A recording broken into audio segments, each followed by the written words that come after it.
साधना और साध्य। साधना और साध्य का अंतर समझाने के लिए गौतम बुद्ध एक आख्यान का सहारा लिया करते थे।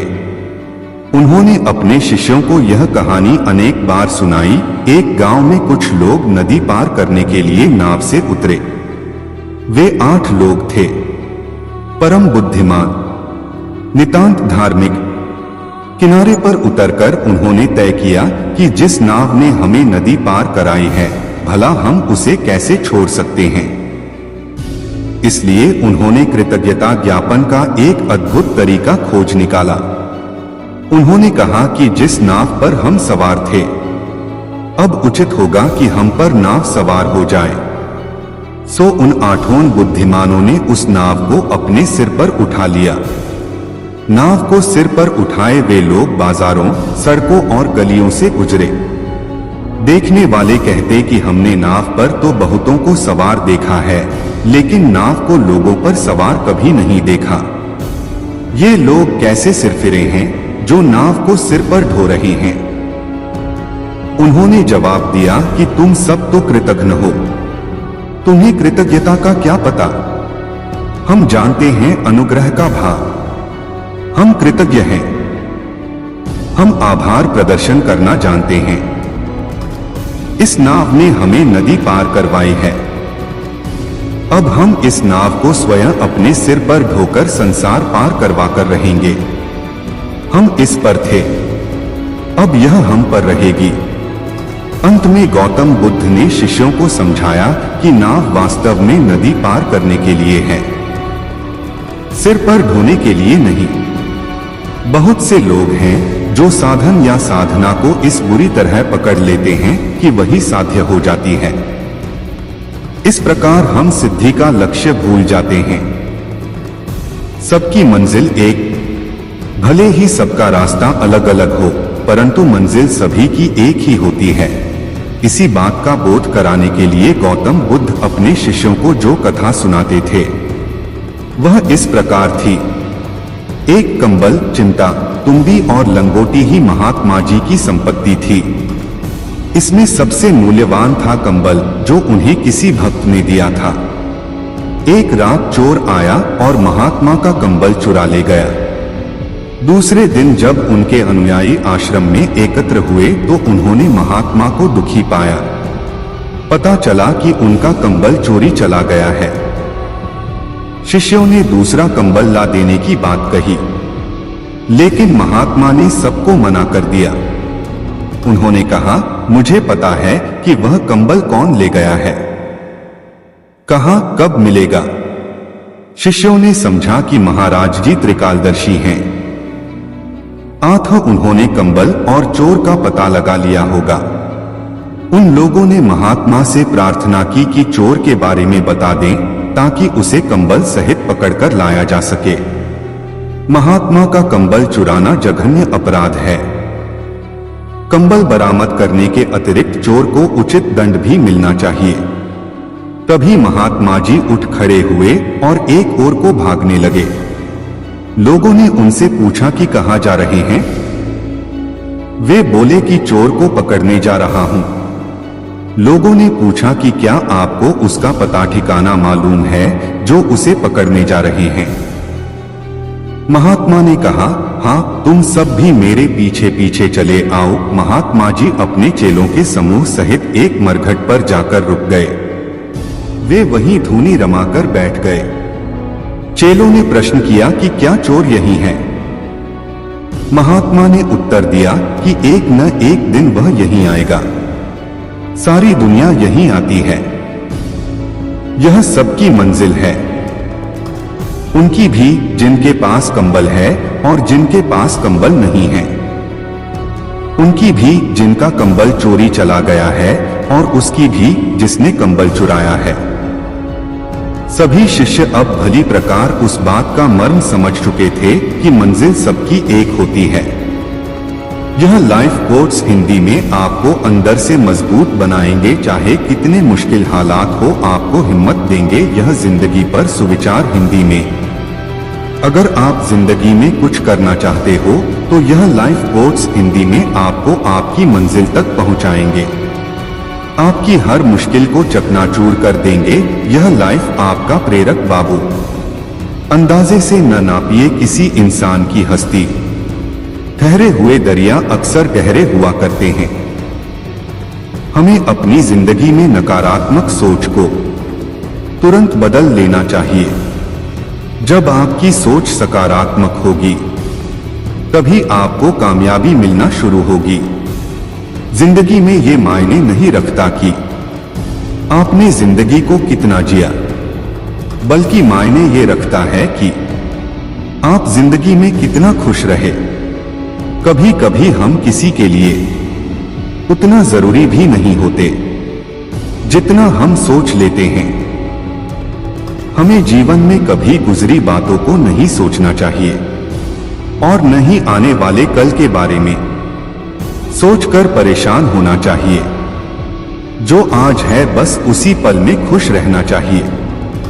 जीवन में कभी भी अपने रहस्य किसी अन्य व्यक्ति को नहीं बताना चाहिए, क्योंकि ये आपके लिए भारी मुसीबत बन सकती है। सारी उम्र बस एक ही सबक याद रखना, दोस्ती और दुआ में बस नियत साफ रखना। सारी उम्र बस एक ही सबक याद रखना, दोस्ती और दुआ में बस नियत साफ रखना। जीवन में कोई भी काम जब तक कठिन लगता है, जब तक उसे करने के लिए आप अपना कदम नहीं बढ़ाते। जो इंसान यह कहता है मैंने जीवन में कभी गलती नहीं की, तब समझ लेना कि उस इंसान ने कभी कुछ नया करने की कोशिश ही नहीं की। खामोशियां बेवजह नहीं होती, कुछ दर्द आवाज छीन लिया करते हैं। आप अपने जीवन में जब तक कमाओ, जब तक महंगी चीजें सस्ती न लगने लगे। जीवन में गिरना भी अच्छा है, इससे औकात का पता चलता है। जब हाथ बढ़ते हैं उठाने को, तब अपनों का पता चलता है। नदी के किनारे पर खड़े रहने से नदी पार नहीं होती, आपको उसे पार करने के लिए उसके अंदर जाना पड़ता है। जीवन में हमेशा इंतजार ही नहीं करना चाहिए, क्योंकि सही वक्त कभी नहीं आता, उसे लाना पड़ता है। कसूर तो बहुत किए हैं जिंदगी में, पर सजा वहां मिली जहां बेकसूर थे। जीवन में जो लोग आपसे दूर होना चाहते हैं, वो लोग सारा दोष हालात पर डाल देते हैं। जिंदगी एक मिनट में नहीं बदलती, पर एक मिनट में लिया गया फैसला जिंदगी बदल देता है। इस जीवन में रुपए की कीमत कितनी भी गिर जाए, पर कभी इतनी नहीं गिर सकती जितना इंसान रुपए के लिए गिर जाता है। जो लोग अंदर से मर जाते हैं, अक्सर वही दूसरों को जीना सिखाते हैं। हमें अपनी जिंदगी जीतना सीखना चाहिए, क्योंकि हम एक दिन मौत से तो हार ही जाएंगे। जब भी जीवन में मुश्किल घड़ी आती है, तो कायर पीछे हट जाता है और मेहनती डट जाता है। किसी को उजाड़ कर बसे तो क्या बसे, किसी को रुलाकर हंसे तो क्या हंसे। जिंदगी में एक बात तो तय है कि तय कुछ भी नहीं है। जिंदगी के लिए कभी खराब विचार आए तो एक बात हमेशा याद रखना, तुम जो जिंदगी जी रहे हो वो भी किसी के लिए सपने जैसी ही होगी।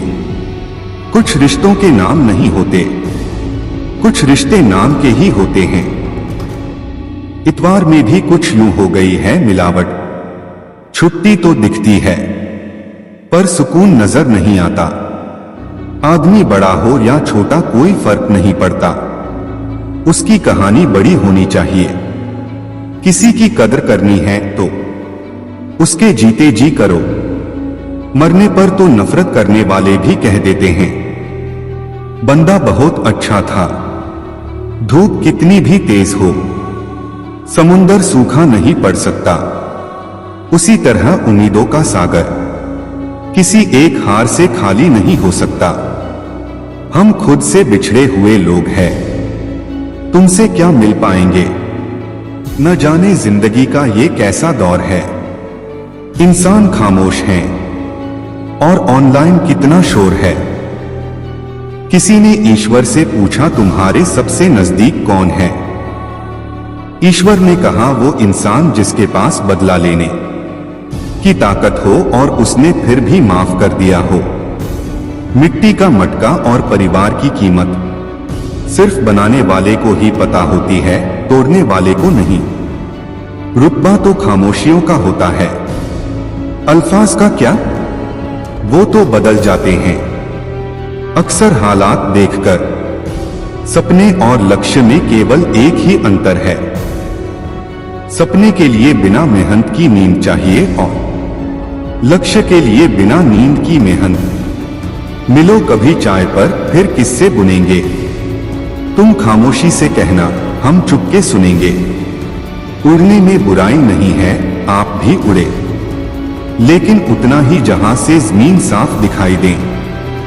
अगर आप उस इंसान की तलाश कर रहे हो जो आपकी जिंदगी को बदलेगा, तो आप आईने में खुद को देख लें। जिंदगी में अगर कुछ बड़ा करना है तो दो चीजें हमेशा याद रखना। पहला, जो खोया है उसका गम नहीं, और जो पाया है वो भी किसी से कम नहीं। जीवन में ऊंचे उठते समय लोगों से अच्छा व्यवहार करें, क्योंकि यदि आप फिर नीचे आए तो सामना इन्हीं लोगों से करना होगा। सफलता का मुख्य आधार सकारात्मक सोच और निरंतर प्रयास है। यहां रोटी नहीं, उम्मीद सबको जिंदा रखती है। जो सड़कों पर भी सोते हैं, सिरहाने ख्वाब रखते हैं। शक ना कर मेरी हिम्मत पर, मैं ख्वाब बुन लेता हूं टूटे धागों को जोड़कर। अगर किसी चीज की चाहत हो और ना मिले तो समझ लेना कि कुछ और लिखा है तेरे तकदीर में। उड़ान तो भरना है, चाहे कई बार गिरना पड़े। सपनों को पूरा करना है, चाहे खुद से भी लड़ना पड़े। मंजिलें भी जिद्दी हैं, रास्ते भी जिद्दी हैं। देखते हैं कल क्या होगा, हौसले भी तो जिद्दी हैं। जब तक किसी काम को किया नहीं जाता, तब तक वह असंभव ही लगता है। जो पढ़ाई आज आपको दर्द लग रही है, अगर इस दर्द को झेलते रहो तो कल ये दर्द आपकी सबसे बड़ी ताकत बन जाएगा। किताबों की अहमियत अपनी जगह है जनाब, सबको वही याद रहता है जो वक्त और लोग सिखाते हैं। जब दर्द और कड़वी बोली दोनों सहन होने लगे, तो समझ लेना जीना आ गया। एक बार भगवान बुद्ध जेतवन विहार में रह रहे थे। भिक्षु चक्षुपाल भगवान से मिलने के लिए आए थे। उनके आगमन के साथ उनकी दिनचर्या, व्यवहार और गुणों की चर्चा भी हुई। भिक्षु चक्षुपाल अंधे थे। एक दिन बिहार के कुछ भिक्षुओं ने कुछ मरे हुए कीड़ों को चक्षुपाल की कुटी के बाहर पाया और उन्होंने चक्षुपाल की निंदा करनी शुरू कर दी कि उन्होंने इन जीवित प्राणियों की हत्या की। भगवान बुद्ध ने निंदा कर रहे उन भिक्षुओं को बुलाया और पूछा कि क्या तुमने भिक्षु को कीड़े मारते हुए देखा है? उन्होंने उत्तर दिया, नहीं। इस पर भगवान बुद्ध ने उन साधकों से कहा कि जैसे तुमने उन्हें कीड़ों को मारते हुए नहीं देखा, वैसे ही चक्षुपाल ने भी उन्हें मरते हुए नहीं देखा और उन्होंने कीड़ों को जानबूझकर नहीं मारा है, इसलिए उनकी भर्त्सना करना उचित नहीं है। भिक्षुओं ने इसके बाद पूछा कि चक्षुपाल अंधे क्यों हैं? उन्होंने इस जन्म में अथवा पिछले जन्म में क्या पाप किए? भगवान बुद्ध ने चक्षुपाल के बारे में कहा कि वे पूर्व जन्म में एक चिकित्सक थे। एक अंधी स्त्री ने उनसे वादा किया था कि यदि वे उसकी आंखें ठीक कर देंगे तो वह और उसका परिवार उनके दास बन जाएंगे। स्त्री की आंखें ठीक हो गईं, पर उसने दासी बनने के भय से यह मानने से इनकार कर दिया। चिकित्सक को तो पता था कि उस स्त्री की आंखें ठीक हो गई हैं, वह झूठ बोल रही है। उसे सबक सिखाने के लिए या बदला लेने के लिए चक्षुपाल ने दूसरी दवा दी। उस दवा से महिला फिर अंधी हो गई। वह कितना ही रोई पीटी, लेकिन चक्षुपाल जरा भी नहीं पसीजा। इस पाप के फलस्वरूप अगले जन्म में चिकित्सक को अंधा बनना पड़ा। एक बार भगवान बुद्ध अपने अनुयायियों के साथ किसी गांव में उपदेश देने जा रहे थे। उस गांव से पूर्व ही मार्ग में उन लोगों को जगह जगह बहुत सारे गड्ढे खुदे हुए मिले। बुद्ध के एक शिष्य ने उन गड्ढों को देखकर जिज्ञासा प्रकट की, आखिर इस तरह गड्ढे का खुदे होने का तात्पर्य क्या है? बुद्ध बोले, पानी की तलाश में किसी व्यक्ति ने इतने गड्ढे खोदे हैं। यदि वह धैर्यपूर्वक एक ही स्थान पर गड्ढे खोदता तो उसे पानी अवश्य मिल जाता, पर वह थोड़ी देर गड्ढा खोदता और पानी न मिलने पर दूसरा गड्ढा खोदना शुरू कर देता। एक बार भगवान बुद्ध भिक्षा के लिए एक किसान के यहाँ पहुँचे। तथागत को भिक्षा के लिए आया देखकर किसान उपेक्षा से बोला, श्रमण, मैं हल जोतता हूँ और तब खाता हूँ। तुम्हें भी हल जोतना और बीज बोना चाहिए और तब खाना खाना चाहिए। बुद्ध ने कहा, महाराज, मैं भी खेती ही करता हूँ। इस पर किसान को जिज्ञासा हुई और वह बोला, मैं न तो तुम्हारे पास हल देखता हूँ, न बैल और न ही खेती का स्थल। तब आप कैसे कहते हैं कि आप भी खेती ही करते हो? आप कृपया अपनी खेती के संबंध में समझाइए। बुद्ध ने कहा, महाराज, मेरे पास श्रद्धा का बीज, तपस्या रूपी वर्षा और प्रजा रूपी जोत और हल है। पाप भीरुता का दंड है, विचार रूपी रस्सी है, स्मृति और जागरूकता रूपी हल की फाल और पेनी है। मैं वचन और कर्म में संयत रहता हूँ। मैं अपनी इस खेती को बेकार घास से मुक्त रखता हूँ और आनंद की फसल काट लेने तक प्रयत्नशील रहने वाला हूँ। अप्रमाद मेरा बैल है जो बाधाएं देखकर भी पीछे मुंह नहीं मोड़ता है। वह मुझे सीधा शांति धाम तक ले जाता है। इस प्रकार मैं अमृत की खेती करता हूँ। भगवान बुद्ध का जब पाटलिपुत्र में शुभागमन हुआ तो हर व्यक्ति अपनी अपनी सांपत्तिक स्थिति के अनुसार उन्हें उपहार देने की योजना बनाने लगा। राजा बिंबिसार ने भी कीमती हीरे, मोती और रत्न उन्हें पेश किए। बुद्धदेव ने सबको एक हाथ से सहर्ष स्वीकार किया। इसके बाद मंत्रियों, सेठों, साहूकारों ने अपने अपने उपहार उन्हें अर्पित किए और बुद्धदेव ने उन सबको एक हाथ से स्वीकार कर लिया। इतने में एक बुढ़िया लाठी टेकते वहां आई। बुद्धदेव को प्रणाम कर वह बोली, भगवन, जिस समय आपके आने का समाचार मुझे मिला उस समय मैं यह अनार खा रही थी। मेरे पास कोई दूसरी चीज न होने के कारण मैं इस अधखाए फल को ही ले आई हूँ।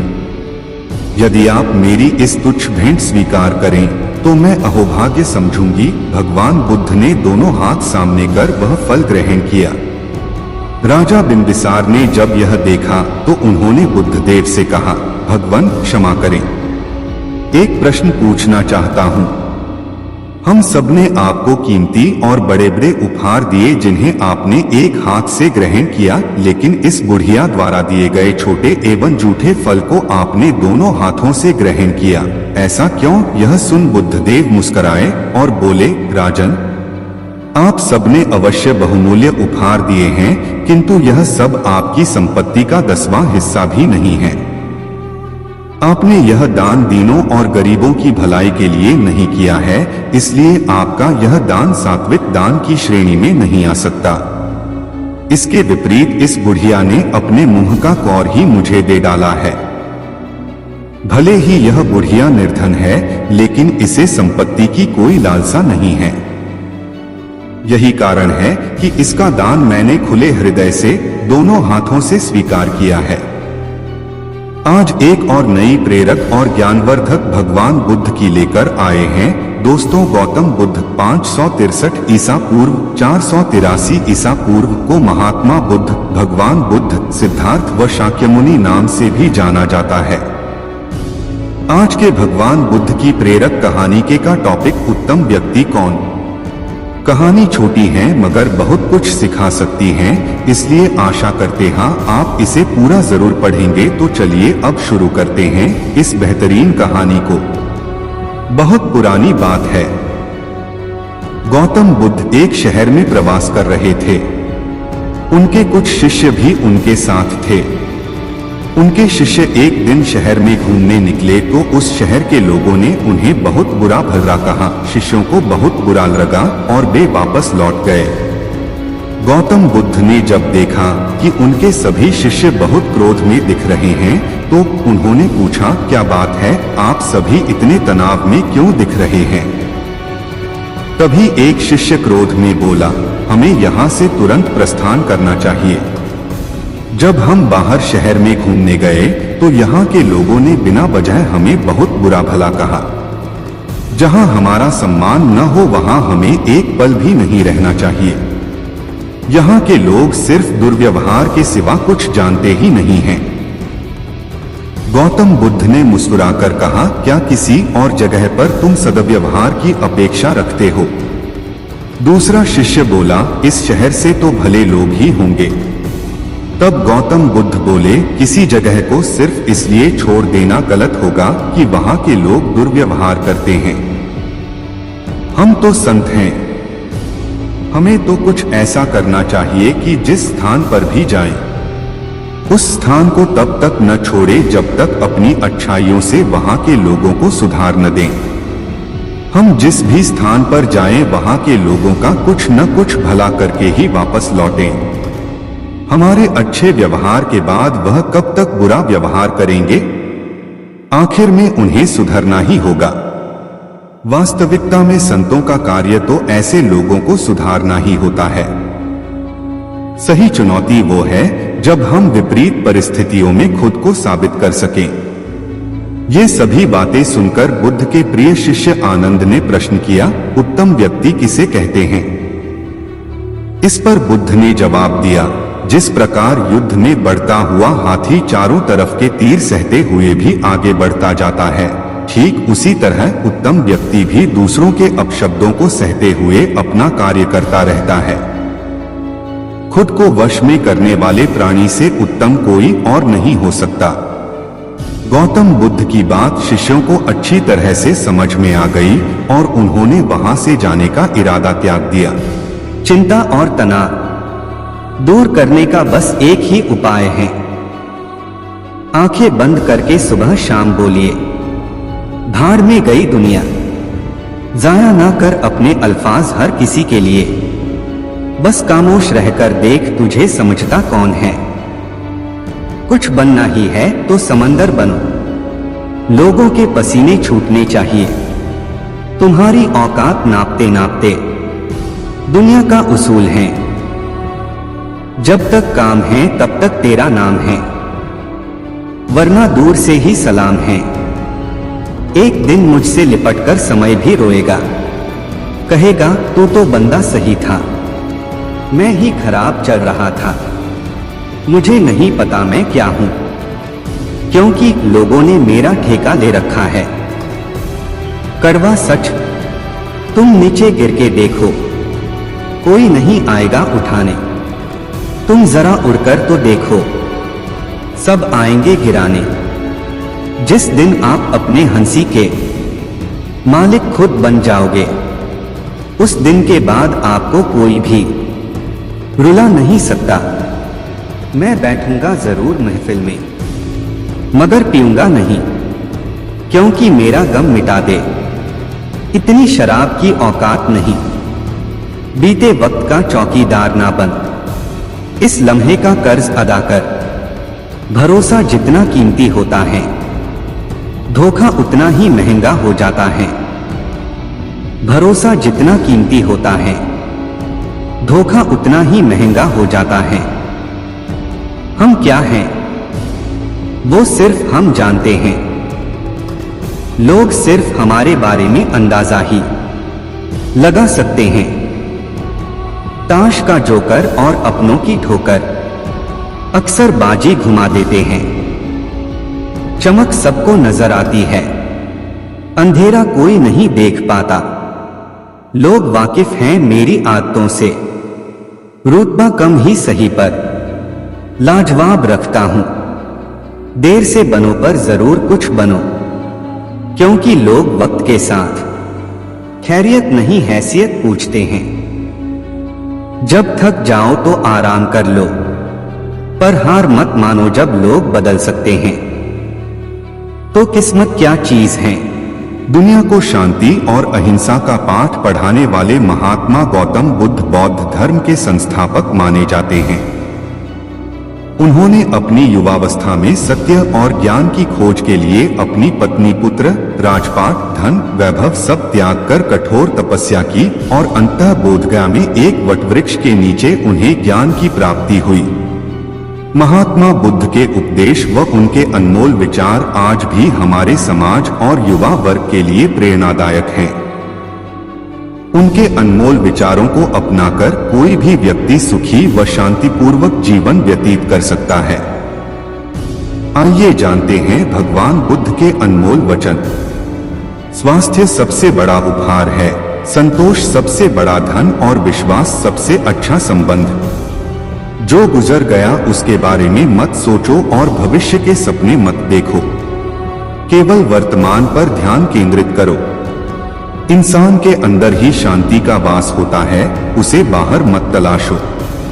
अपनी स्वयं की क्षमता से काम करो, दूसरों पर निर्भर मत रहो। घृणा घृणा से नहीं प्रेम से खत्म होती है, यही शाश्वत सत्य है।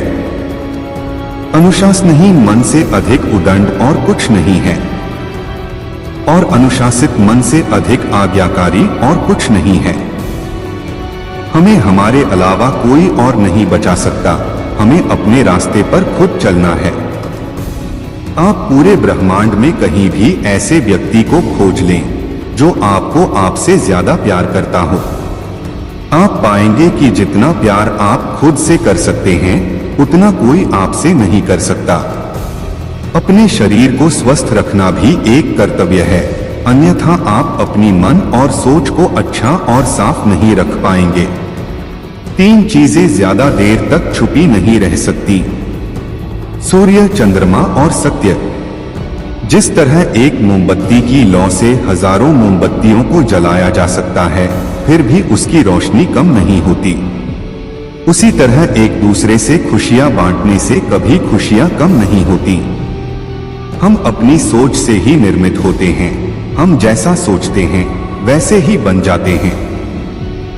जब मन शुद्ध होता है तो खुशियां परछाई की तरह आपके साथ चलती हैं। आपका मन ही सब कुछ है, आप जैसा सोचेंगे वैसा बन जाएंगे। निष्क्रिय होना मृत्यु का एक छोटा रास्ता है, मेहनती होना अच्छे जीवन का रास्ता है। मूर्ख लोग निष्क्रिय होते हैं और बुद्धिमान लोग मेहनती। किसी परिवार को खुश, सुखी और स्वस्थ रखने के लिए सबसे जरूरी है अनुशासन और मन पर नियंत्रण। अगर कोई व्यक्ति अपने मन पर नियंत्रण कर ले तो उसे आत्मज्ञान का रास्ता मिल जाता है। क्रोध करना एक गर्म कोयले को दूसरे पर फेंकने के समान है, जो पहले आपका ही हाथ जलाएगा। तुम्हें अपने क्रोध के लिए नहीं, मगर क्रोध की वजह से दंड भुगतना पड़ेगा। हजारों लड़ाइयां जीतने से बेहतर है कि आप खुद को जीत लें, फिर वो जीत आपकी होगी जिसे कोई आपसे नहीं छीन सकता। ना कोई देवदूत और ना कोई राक्षस। हमारे वास्तविक जीवन की सबसे बड़ी विफलता है हमारा असत्यवादी होना। इसलिए जीवन में हमेशा मृदुभाषी और सत्यवादी रहे।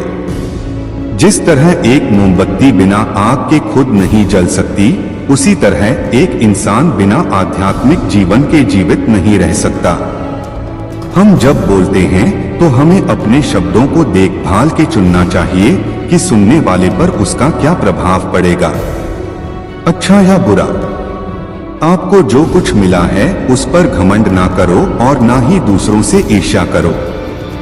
घमंड और ईर्ष्या करने वाले लोगों को कभी भी मन की शांति नहीं मिलती। हजारों खोखले शब्दों से अच्छा है एक वो शब्द जो शांति लाए। किसी विवाद में हम जैसे ही क्रोधित होते हैं, तो हम सच का मार्ग छोड़ देते हैं और अपने लिए प्रयास करने लगते हैं। अपने मोक्ष के लिए खुद ही प्रयास करें, दूसरे पर निर्भर ना रहें। किसी जंगली जानवर की अपेक्षा एक कपटी और दुष्ट मित्र से अधिक डरना चाहिए। जानवर तो बस आपके शरीर को नुकसान पहुंचा सकता है, पर एक कपटी मित्र आपकी बुद्धि को नुकसान पहुंचा सकता है। आपके पास जो कुछ भी है उसे बढ़ा चढ़ाकर मत बताइए और ना ही दूसरों से ईर्ष्या कीजिए। जो दूसरों से ईर्ष्या करता है उसे मन की शांति नहीं मिलती। वह जो 50 लोगों से प्रेम करता है उसे 50 संकट हैं। वह जो किसी से प्रेम नहीं करता उसके एक भी संकट नहीं है।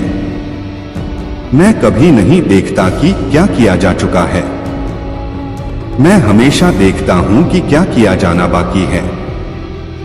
बिना सेहत के जीवन जीवन नहीं है, बस पीड़ा की एक स्थिति है, मौत की छवि है। हर चीज पर संदेह करो, स्वयं अपना प्रकाश ढूंढो। सत्य के मार्ग पर चलते हुए कोई दो ही गलतियां कर सकता है, पूरा रास्ता ना तय करना और इसकी शुरुआत ही ना करना। शक की आदत से भयावह कुछ भी नहीं है। शक लोगों को अलग करता है। यह एक ऐसा जहर है जो मित्रता खत्म करता है और अच्छे रिश्तों को तोड़ता है। यह एक कांटा है जो चोटिल करता है, एक तलवार है जो वध करती है। बुराई होनी चाहिए ताकि अच्छाई उसके ऊपर अपनी पवित्रता साबित कर सके। खुशी अपने पास बहुत अधिक होने के बारे में नहीं है, खुशी बहुत अधिक देने के बारे में है। मन और शरीर दोनों के लिए स्वास्थ्य का रहस्य है। अतीत पर शोक मत करो, ना ही भविष्य की चिंता करो, बल्कि बुद्धिमानी और ईमानदारी से वर्तमान में जियो। जीवन में ये चीजें सबसे अधिक मायने रखती हैं कि आपने कितने अच्छे से प्रेम किया, आपने कितनी पूर्णता के साथ जीवन जिया, आपने कितनी गहराई से अपनी कुंठा को जाने दिया। अगर आप वास्तव में स्वयं से प्रेम करते हैं तो आप कभी भी किसी को ठेस नहीं पहुंचा सकते हैं। चलिए ऊपर उठें और आभारी रहे, क्योंकि अगर हमने बहुत नहीं तो कुछ तो सीखा, और अगर हमने कुछ भी नहीं सीखा तो कम से कम हम बीमार तो नहीं पड़े, और अगर हम बीमार पड़े तो कम से कम मरे। यदि समस्या का समाधान किया जा सकता है तो चिंता क्यों करें? यदि समस्या का समाधान नहीं किया जा सकता है तो चिंता करना आपको कोई फायदा नहीं पहुंचाएगा। अगर आप किसी और के लिए दीपक जलाएंगे तो वह आपका भी मार्ग प्रकाशित करेगा। जीवन में एकमात्र वास्तविक असफलता आप जो सर्वश्रेष्ठ जानते हैं उसके प्रति सच्चे ना होना है। आप चाहे जितने पवित्र शब्द पढ़ लें, चाहे जितना बोल लो, वो आपका क्या भला करेंगे यदि आप उन पर कार्य नहीं करते हैं। अपना हृदय अच्छी चीजों में लगाओ, इसे बार बार करो और तुम प्रसन्नता से भर जाओगे। जिस दिन आप सारी सहायता अस्वीकार कर देते हैं, आप मुक्त हो जाते हैं। जो क्रोधित विचारों से मुक्त हैं, उन्हें निश्चय ही शांति प्राप्त होगी। यदि आप पर्याप्त शांत हैं, तो आपको ब्रह्मांड का प्रवाह सुनाई देगा। आप उसकी ताल महसूस कर पाएंगे। इस प्रवाह के साथ आगे बढ़िए। आगे प्रसन्नता है और ध्यान महत्वपूर्ण है। तुम्हारा सबसे बड़ा शत्रु तुम्हें उतना नुकसान नहीं पहुंचा सकता जितना कि तुम्हारे खुद के बेपरवाह विचार। लेकिन एक बार इन्हें काबू कर लिया जाए तो फिर कोई तुम्हारी इतनी मदद भी नहीं कर सकता जितना तुम खुद अपनी कर सकते हो। यहां तक कि तुम्हारे माता पिता भी नहीं। तुम्हारा शरीर कीमती है। यह हमारे जागृति का साधन है। इसका ध्यान रखो। आप जो सोचते हैं वह आप बन जाते हैं। आप जो आप महसूस करते हैं उसे आप आकर्षित करते हैं। जिसकी आप कल्पना करते हैं उसका आप निर्माण करते हैं। क्रोध को पाले रखना खुद जहर पीकर दूसरों के मरने की अपेक्षा करने के समान है। भूतकाल पहले ही बीत चुका है, भविष्य अभी तक आया नहीं है। तुम्हारे जीने के लिए बस एक ही क्षण है। एक तेज धार चाकू की तरह है जीभ, बिना खून बहाए मार देती है। यदि आप दिशा नहीं बदलते हैं तो संभवतः आप वहीं पहुंच जाएंगे जहां आप जा रहे हैं।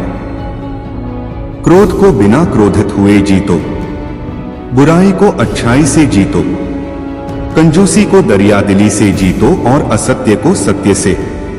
सभी प्राणियों के लिए दया भाव रखें, चाहे वह अमीर हो या गरीब। सबकी अपनी अपनी पीड़ा है। कुछ बहुत अधिक भुगतते हैं और कुछ बहुत कम। हर मनुष्य अपनी सेहत या बीमारी का रचिता खुद ही है। एक कुत्ता इसलिए अच्छा नहीं समझा जाता क्योंकि वह अच्छा भौंकता है। एक व्यक्ति इसलिए अच्छा नहीं समझा जाता क्योंकि वह अच्छा बोलता है। किसी चीज पर यकीन मत करो।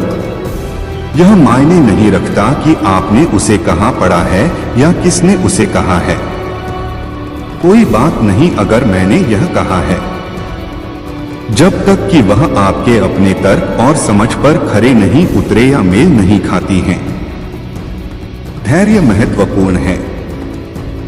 याद रखें, एक एक बूंद से ही लोटा भरता है। इस तिहरे सत्य को सभी को सिखाओ। एक उदार दिल, दयालु भाषण तथा सेवा और करुणा का जीवन, ये वो चीजें हैं जो मानवता को नवीनीकृत करती हैं। जब आपको पता चलेगा कि सब कुछ कितना सही है, तब आप अपना सिर पीछे झुकाएंगे और आकाश की ओर देखकर मुस्कुराएंगे। एक योजना जिसे विकसित कर क्रियान्वित किया जाता है, वह उस योजना से अच्छी है जो बस एक योजना के रूप में ही मौजूद है। सब कुछ समझने का अर्थ है सबको माफ कर देना। दर्द निश्चित है परंतु दुख वैकल्पिक। जो सोता नहीं है उसके लिए रात लंबी है, जो चलता नहीं है उसके लिए दूरी लंबी है, और जो मूर्ख सच्चा धर्म नहीं जाता उसके लिए जीवन ही लंबा है। प्रसन्नता का कोई मार्ग नहीं है, प्रसन्नता खुद ही मार्ग है। स्वयं पर विजय प्राप्त करना दूसरों पर विजय प्राप्त करने से बड़ा काम है।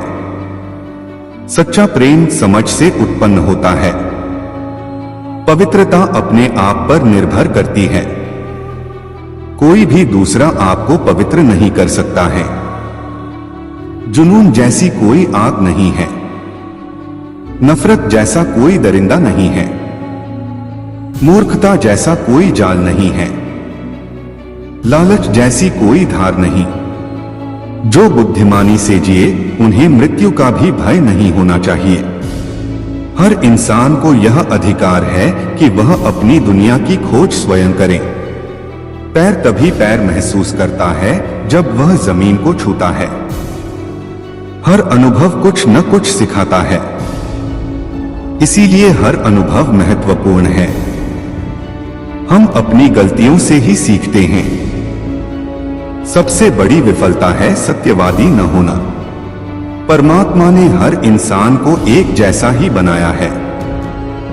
अंतर सिर्फ मस्तिष्क का है। पहले अपने आप पर विजय प्राप्त करें। दूसरों को कुछ भी साबित करने से पहले खुद को साबित करें, क्योंकि हर व्यक्ति की पहली स्पर्धा तो अपने आप से होती है। इसीलिए दूसरों पर जीत हासिल करने के लिए पहले खुद पर जीत हासिल करना आवश्यक है।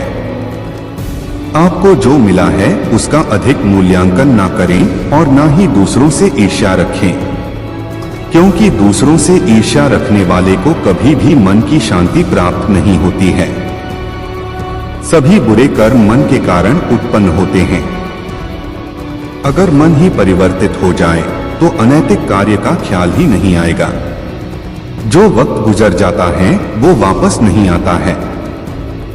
हम अक्सर ऐसा सोचते हैं कि आज कोई काम नहीं हो पाया तो हम उसे कल पूरा कर लेंगे, लेकिन जो वक्त गुजर गया वो वापस नहीं आएगा।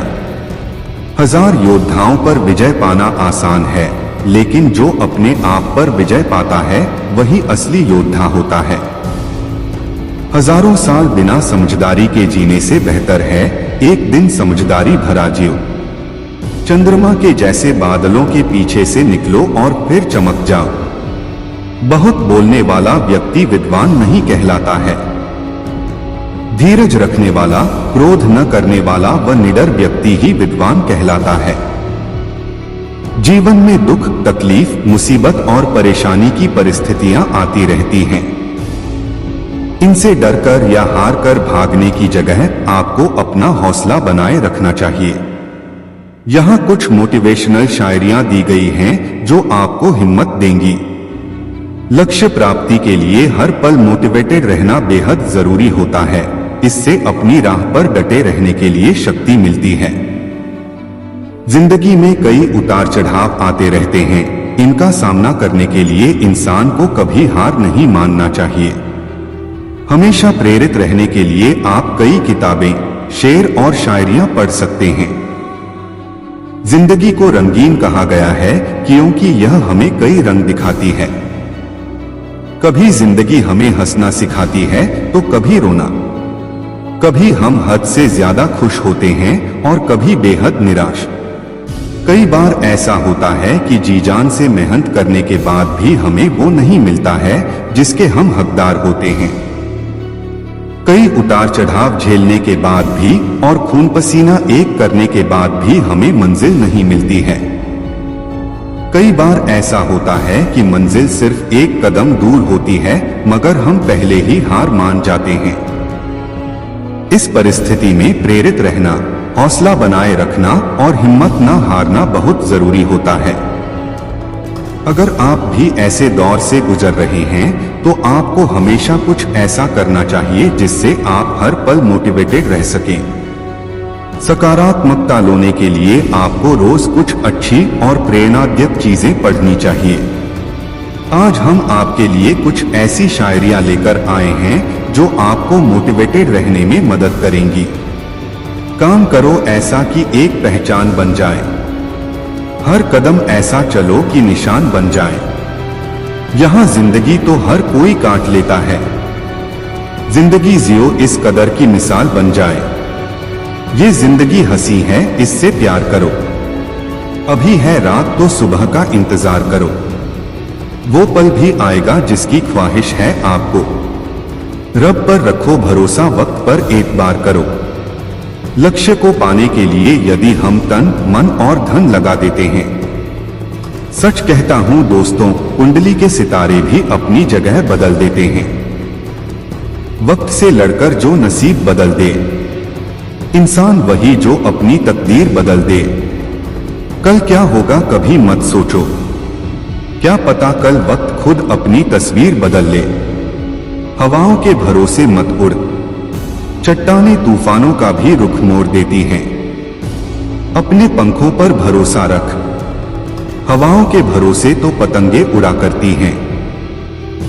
बेहतर से बेहतर की तलाश करो, मिल जाए नदी तो समंदर की तलाश करो।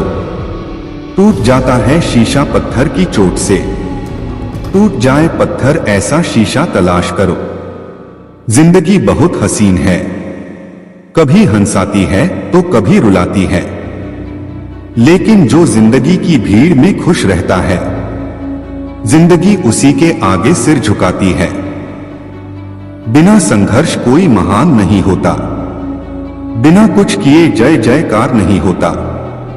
जब तक नहीं पड़ती हथौड़े की चोट, तब तक कोई पत्थर भगवान नहीं होता।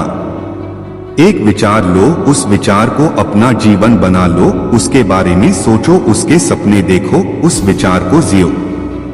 अपने मस्तिष्क, मांसपेशियों, नसों, शरीर के हर हिस्से को उस विचार में डूब जाने दो और बाकी सभी विचार को किनारे रख दो। यही सफल होने का तरीका है। कभी मत सोचिए कि आत्मा के लिए कुछ असंभव है। ऐसा सोचना सबसे बड़ा विधर्म है। अगर कोई पाप है तो वो यही है, ये कहना कि तुम निर्बल हो या अन्य निर्बल हैं। हम वह हैं जो हमें हमारी सोच ने बनाया है, इसलिए इस बात का ध्यान रखिए कि आप क्या सोचते हैं। शब्द गूढ़ हैं, विचार रहते हैं वह दूर तक यात्रा करते हैं। हमारा कर्तव्य है कि हम हर किसी को उसका उच्चतम आदर्श जीवन जीने के संघर्ष में प्रोत्साहन करें और साथ ही साथ उस आदर्श को सत्य के जितना निकट हो सके लाने का प्रयास करें। तुम्हें अंदर से बाहर की तरफ विकसित होना है। कोई तुम्हें पढ़ा नहीं सकता, कोई तुम्हें आध्यात्मिक नहीं बना सकता। तुम्हारी आत्मा के अलावा कोई और गुरु नहीं है। हम सभी के अंदर कम से कम एक महान आवाज होती है। लोग अपने आसपास के वातावरण के उत्पाद हैं। कुछ भाग्यशाली लोग ऐसी परिस्थितियों में पैदा होते हैं जिनमें सकारात्मक विचार प्रचुर मात्रा में होते हैं। अन्य लोग डर और असफलता के विचारों के बीच बड़े होते हैं, जिन्हें उन्हें अवश्य ही रोकना चाहिए ताकि सकारात्मक को सुना जा सके।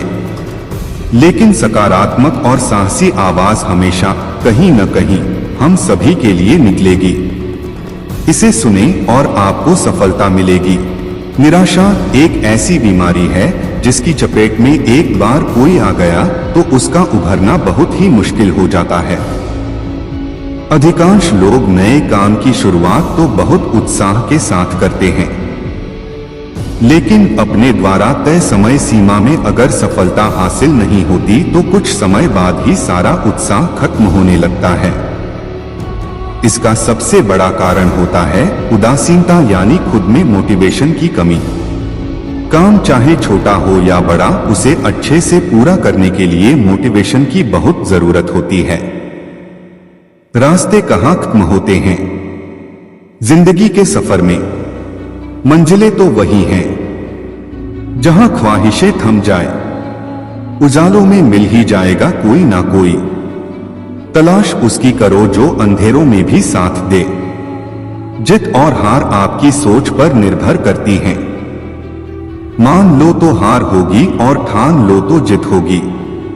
जिंदगी की कठिनाइयों से भाग जाना आसान होता है। जिंदगी में हर पहलू इम्तिहान होता है। डरने वालों को नहीं मिलता कुछ जिंदगी में, लड़ने वालों के कदमों में जहान होता है। यही जज्बा रहा तो मुश्किलों का हल भी निकलेगा। जमी बंजर हुई तो क्या वहीं से जल भी निकलेगा। ना हो मायूस ना घबरा अंधेरों से मेरे साथी, इन्हीं रातों के दामन से सुनहरा कल भी निकलेगा। जीवन की सबसे बड़ी खुशी उस काम को करने में है जिसे लोग कहते हैं तुम नहीं कर सकते। खुद को इतना कमजोर मत होने दो कि तुम्हें किसी के एहसान की जरूरत हो। दर्द गम डर जो भी है बस तेरे अंदर है। खुद के बनाए पिंजरे से निकलकर देख, तू भी एक सिकंदर है। जिंदगी में आप कितनी बार हारे ये कोई मायने नहीं रखता, क्योंकि आप जीतने के लिए पैदा हुए हैं। बारिश की बूंदें भले ही छोटी हों, लेकिन उनका लगातार बरसना बड़ी नदियों का बहाव बन जाता है। वैसे ही हमारे छोटे छोटे प्रयास भी जिंदगी में बड़ा परिवर्तन ला सकते हैं। जीवन की सबसे बड़ी खुशी उस काम को करने में है जिसे लोग कहते हैं तुम नहीं कर सकते। मैं वो खेल नहीं खेलता जिसमें जीतना फिक्स हो, क्योंकि जीतने का मजा तब है जब हारने का रिस्क हो। पीठ हमेशा मजबूत रखनी चाहिए, क्योंकि शाबाशी और धोखा दोनों पीछे से ही मिलते हैं। जीवन में गिरना भी अच्छा है, औकात का पता चलता है। बढ़ते हैं जब हाथ उठाने को तो अपनों का पता चलता है। जब तक आप अपनी समस्याओं एवं कठिनाइयों की वजह दूसरों को मानते हैं, तब तक आप अपनी समस्याओं एवं कठिनाइयों को मिटा नहीं सकते। जब लोग आपसे खफा होने लग जाएं, तो आप समझ लेना कि आप सही राह पर हैं। उस जगह पे हमेशा खामोश रहना जहां दो कौड़ी के लोग अपनी हैसियत के गुण गाते हैं। दुनिया की कोई परेशानी आपके साहस से बड़ी नहीं है। यदि किसी काम को करने में डर लगे तो याद रखना यह संकेत है कि आपका काम वाकई में बहादुरी से भरा हुआ है। जिंदगी में तपिश कितनी भी हो कभी हताश मत होना, क्योंकि धूप कितनी भी तेज हो समंदर कभी सूखा नहीं करते। क्रोध के समय थोड़ा रुक जाएं और गलती के समय थोड़ा झुक जाएं तो दुनिया की सब समस्याएं हल हो जाएगी। जब तक शिक्षा का मकसद नौकरी पाना होगा तब तक समाज में नौकर ही पैदा होंगे, मालिक नहीं। लाखों ठोकरों के बाद भी संभालता रहूंगा, गिरकर फिर से उठूंगा और चलता रहूंगा। किसी के पैरों में गिरकर कामयाबी पाने से बेहतर है अपने पैरों पर चलकर कुछ बनने की ठान लो। अगर सफलता पानी है दोस्त तो कभी वक्त और हालात पे रोना नहीं। मंजिल दूर ही सही पर घबराना मत दोस्तों, क्योंकि नदी कभी नहीं पूछती कि समुंदर अभी कितना दूर है। पतझड़ हुए बिना पेड़ों पर नए पत्ते नहीं आते। कठिनाई और संघर्ष सहे बिना अच्छे दिन नहीं आते। छाता और दिमाग तभी काम करते हैं जब वो खुले हो, बंद होने पर दोनों बोझ लगते हैं। एक न एक दिन हासिल कर ही लूंगा मंजिल, ठोकरे जहर तो नहीं जो खाकर मर जाऊंगा। मैदान में हारा हुआ इंसान फिर से जीत सकता है, लेकिन मन से हारा हुआ इंसान कभी नहीं जीत सकता। पानी में गिरने से किसी की मृत्यु नहीं होती। मृत्यु तभी होती है जब तैरना नहीं आता। परिस्थितियां कभी समस्या नहीं बनती।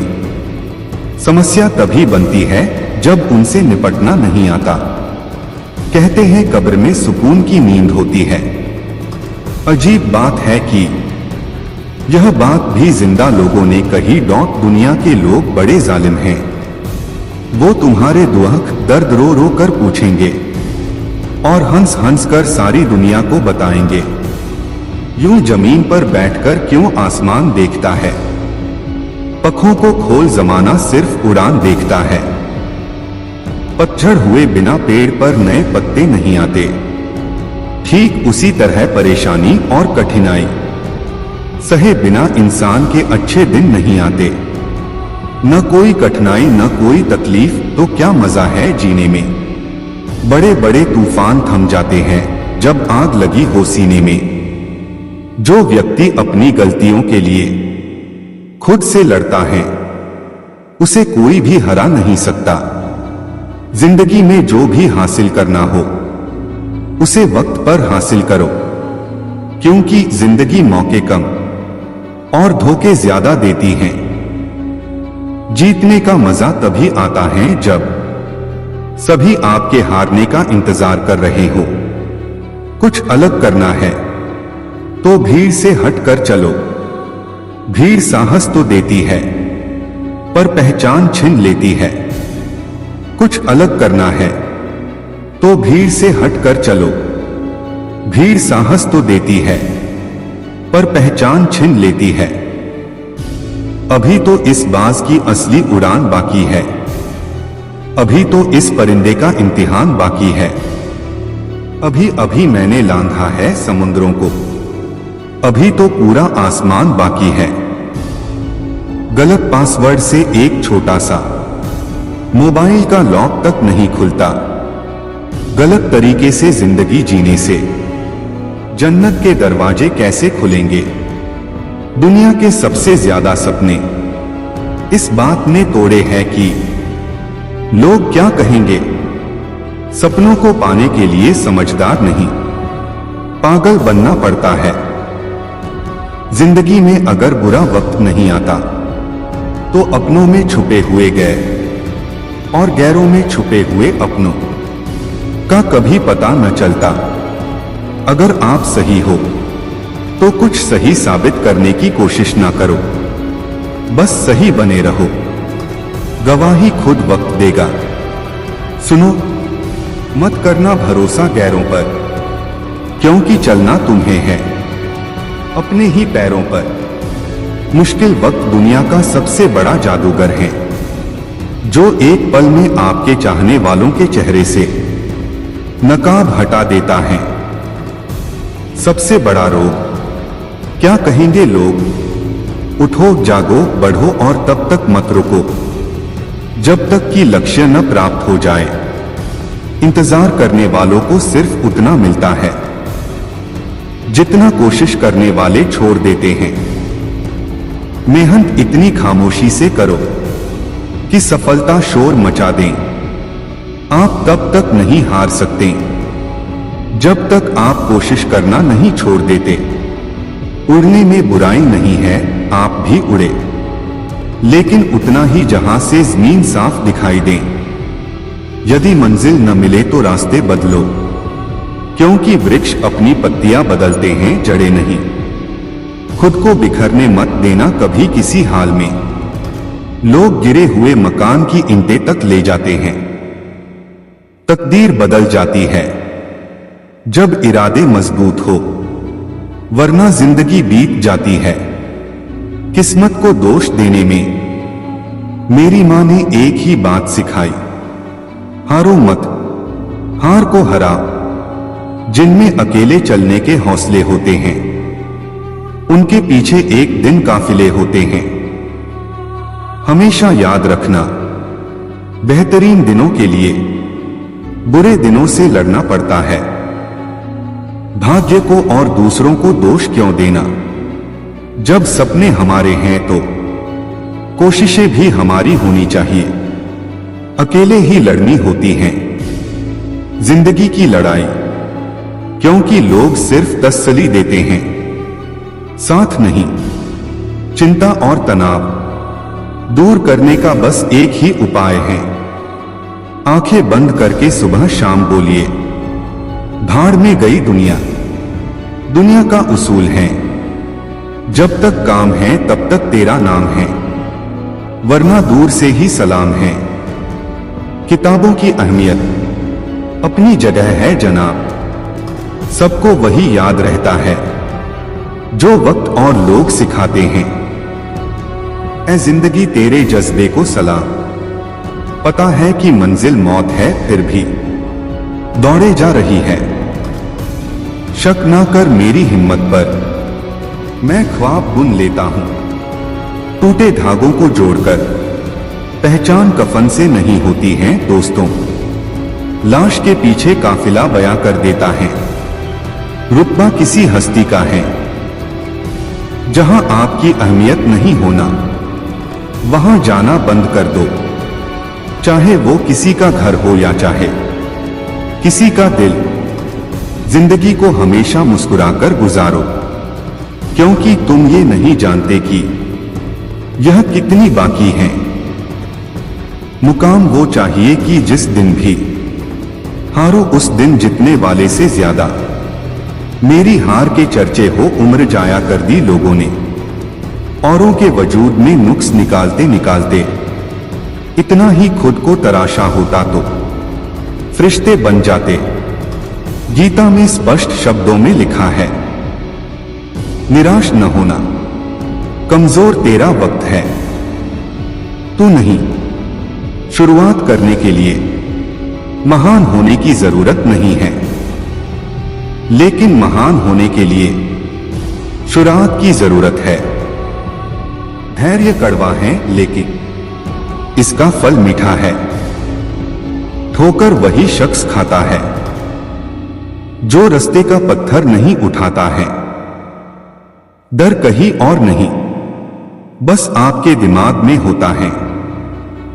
इंसान असफल तब नहीं होता जब वह हार जाता है, असफल तब होता है जब वो ये सोच ले कि अब वो जीत नहीं सकता। संघर्ष इंसान को मजबूत बनाता है, फिर चाहे वो कितना भी कमजोर क्यों न हो। जो मंजिलों को पाने की चाहत रखते हैं, वो समंदरों पर भी पत्थरों के पुल बना देते हैं। समय ना लगाओ तय करने में आपको क्या करना है, वरना समय तय करेगा आपका क्या करना है। वहां तूफान भी हार जाते हैं। जहां कश्तियां जिद पे होती है, आगे बढ़ने के लिए हमेशा अपने बनाए रास्तों को चुने। लोग आपसे नहीं, आपकी स्थिति से हाथ मिलाते हैं। एक ही दिन में पढ़ लोगे क्या मुझे? मैंने खुद को लिखने में कई साल लगाए हैं। जीने का बस यही अंदाज रखो, जो तुम्हें ना समझे उसे नजरअंदाज करो। साइकिल और जिंदगी तभी बेहतर चल सकती है जब चैन हो। मजबूत होने में मजा ही तब है जब सारी दुनिया कमजोर कर देने पर तुली हो। जो लोग अंदर से मर जाते हैं, अक्सर वही लोग दूसरों को जीना सिखाते हैं। आग लगाने वालों को कहां खबर, रुख हवाओं ने बदला तो खाक वो भी होंगे। ना मैं गिरा ना मेरी उम्मीदों के मीनार गिरे, पर कुछ लोग मुझे गिराने में कई बार गिरे। जिंदगी को सफल बनाने के लिए बातों से नहीं रातों से लड़ना पड़ता है। वक्त और किस्मत पर कभी घमंड ना करो, सुबह उनकी भी होती है जिन्हें कोई याद नहीं करता। जो मानव अपनी निंदा सुन लेता है, वह सारे जगत पर विजय प्राप्त कर लेता है। मेरे साथ बैठकर वक्त भी रोया एक दिन, बोला बंदा तू ठीक है, मैं ही खराब चल रहा हूं। स्वाद जिंदगी के लो जनाब, किसी के भरोसे के नहीं। अंदाजा ताकत का लगाया जा सकता है, किसी के हौसले का नहीं साहब। लोग पीठ पीछे बड़बड़ा रहे हैं, लगता है हम सही रास्ते जा रहे हैं। जिंदगी भी उसे ही आजमाती है जो हर मोड़ पर चलना जानता हो। जाया ना कर अपने अल्फाज हर किसी के लिए, बस खामोश रहकर देख तुझे समझता कौन है। कुछ बनना ही है तो समंदर बनो, लोगों के पसीने छूटने चाहिए। तुम्हारी औकात नापते नापते एक दिन मुझसे लिपटकर समय भी रोएगा, कहेगा तू तो बंदा सही था, मैं ही खराब चल रहा था। मुझे नहीं पता मैं क्या हूं, क्योंकि लोगों ने मेरा ठेका ले रखा है। कड़वा सच, तुम नीचे गिर के देखो, कोई नहीं आएगा उठाने। तुम जरा उड़कर तो देखो, सब आएंगे गिराने। जिस दिन आप अपने हंसी के मालिक खुद बन जाओगे, उस दिन के बाद आपको कोई भी रुला नहीं सकता। मैं बैठूंगा जरूर महफिल में, मगर पीऊंगा नहीं, क्योंकि मेरा गम मिटा दे इतनी शराब की औकात नहीं। हम क्या हैं वो सिर्फ हम जानते हैं, लोग सिर्फ हमारे बारे में अंदाजा ही लगा सकते हैं। लोग वाकिफ हैं मेरी आदतों से, रुतबा कम ही सही पर लाजवाब रखता हूं। देर से बनो पर जरूर कुछ बनो, क्योंकि लोग वक्त के साथ खैरियत नहीं हैसियत पूछते हैं। जब थक जाओ तो आराम कर लो, पर हार मत मानो। जब लोग बदल सकते हैं तो किस्मत क्या चीज है? हर चीज उठाई जा सकती है सिवाय गिरी हुई सोच के। गिरगिट माहौल देखकर रंग बदलता है, और इंसान मौका देखकर सिर्फ सुकून ढूंढिए। जरूरतें कभी खत्म नहीं होंगी। जीवन में पैसा नहीं व्यवहार कमा, क्योंकि शमशान में 4 करोड़ नहीं 4 लोग छोड़ने आएंगे। समुद्र को घमंड था कि वो पूरी दुनिया को डूबा सकता है। इतने में एक तेल की बूंद आई और उस पर तैरकर निकल गई। कुछ गैर ऐसे मिले जो मुझे अपना बना गए, कुछ अपने ऐसे निकले जो गैर का मतलब बता गए। दोनों को शुक्रिया। आंख से गिरे आंसू और नजरों से गिरे लोग, कभी नहीं उठा करते। शीशा टूटने के बाद बिखर जाए वो ही बेहतर है, क्योंकि दरारें न जीने देती है और न ही मरने देती है। अपशब्द एक ऐसी चिंगारी है जो कानों में नहीं, सीधा मन में आग लगाती है। मनुष्य की सबसे बड़ी शिक्षक उसकी गलतियां होती हैं। कितनी भी शिद्दत से रिश्ता निभाओ, दिखाने वाले अपनी औकात दिखा ही देते हैं। सत्य शेर की तरह है, इसे बचाने की जरूरत नहीं है। इसे खुला छोड़ दो, यह अपना बचाव खुद कर लेगा। ईमानदारी एक महंगा शौक है जो हर किसी के बस की बात नहीं है। किसी की निंदा करने से यह पता चलता है कि आपका चरित्र क्या है, ना कि उस व्यक्ति का। कुछ गलतियों को माफ करना ही सबसे बड़ी गलती होती है। बस इतना चाहिए तुझसे ए जिंदगी के जमीन पर बैठू को लोग उसे बड़पन कहें। औकात नहीं, आंखों में जीत के सपने हैं। ऐसा लगता है अब जिंदगी के हर पल अपने हैं। कौन काबिल है और कौन नहीं, यह तो सिर्फ वक्त ही बताता है। जो कल था उसे भूलकर तो देखो, जो आज है उसे जीकर तो देखो। आने वाला पल खुद संवर जाएगा। उम्र हार जाती है जहां शौक जिंदा होते हैं। जब तुम्हें खुशियां मिलने लगे तब उसे न भूलना जिसने तुम्हें ये खुशियां दी हैं। दिल पे ना लीजिए अगर कोई आपको बुरा कहे, ऐसा कोई नहीं है जिसे हर शख्स अच्छा कहे। जिंदगी तो बेवफा है, एक दिन ठुकराएगी। मौत महबूबा है, अपने साथ लेकर जाएगी। किसी के पैरों में गिरकर प्रतिष्ठा पाने के बदले अपने पैरों पर चलकर कुछ बनने की ठान लो। अपने अंदर के बच्चे को हमेशा जिंदा रखिए। हद से ज्यादा समझदारी जीवन को नीरस कर देती है। अंदाजे से ना नापिए किसी की हस्ती को, ठहरे हुए दरिया अक्सर गहरे होते हैं।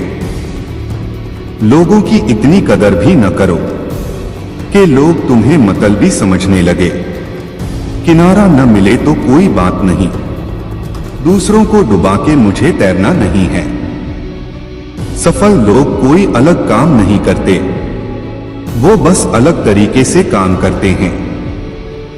हमें हद में रहना पसंद है और लोग उसे गुरूर समझते हैं। जमाना वफादार नहीं तो फिर क्या हुआ, धोखेबाज भी तो हमेशा अपने ही होते हैं।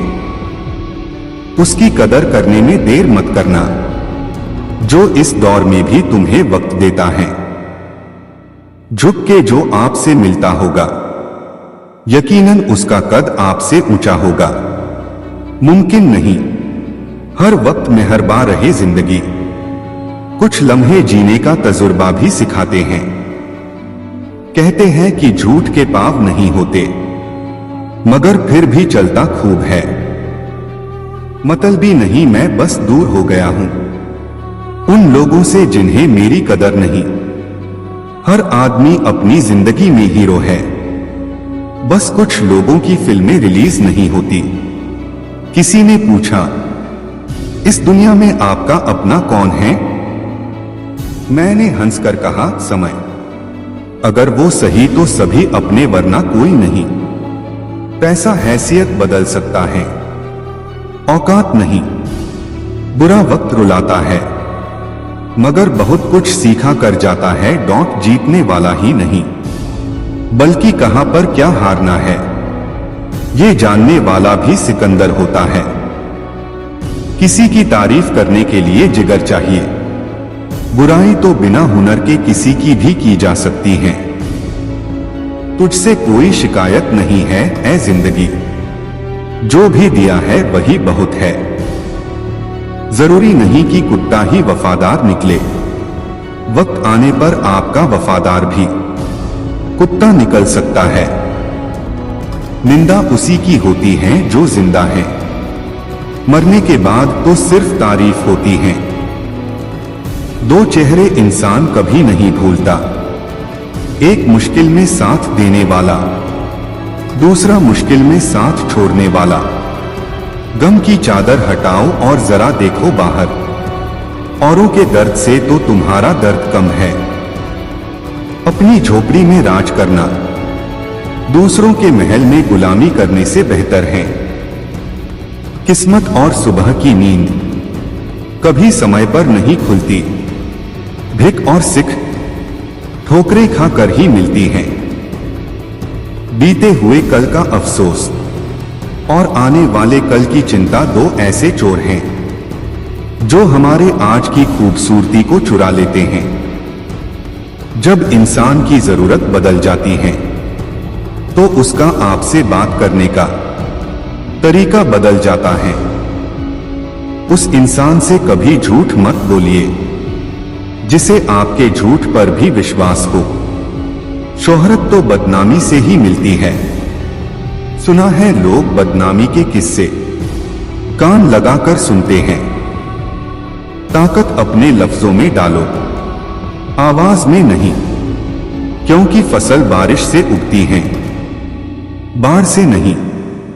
जिंदगी के सफर में बस इतना ही सबक सीखा है, सहारा कोई कोई ही देता है, धक्का देने को हर शख्स तैयार बैठा है।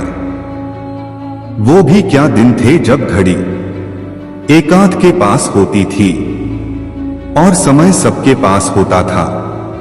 प्रशंसा से पिघलना मत और आलोचना से उबलना मत। उसूलों पे जहां आँच आए वहां टकराना जरूरी है। जो जिंदा हो तो फिर जिंदा नजर आना जरूरी है। आंखों में गर हो गुरूर तो इंसान को इंसान नहीं दिखता। जैसे छत पर चढ़ जाओ तो अपना ही मकान नहीं दिखता।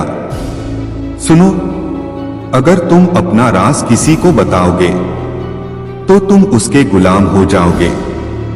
दीदार की तलब हो तो नजरें जमाए रखना गालिब, क्योंकि नकाब हो या नसीब सरकता जरूर है। तुम क्या किसी को समझाओगे?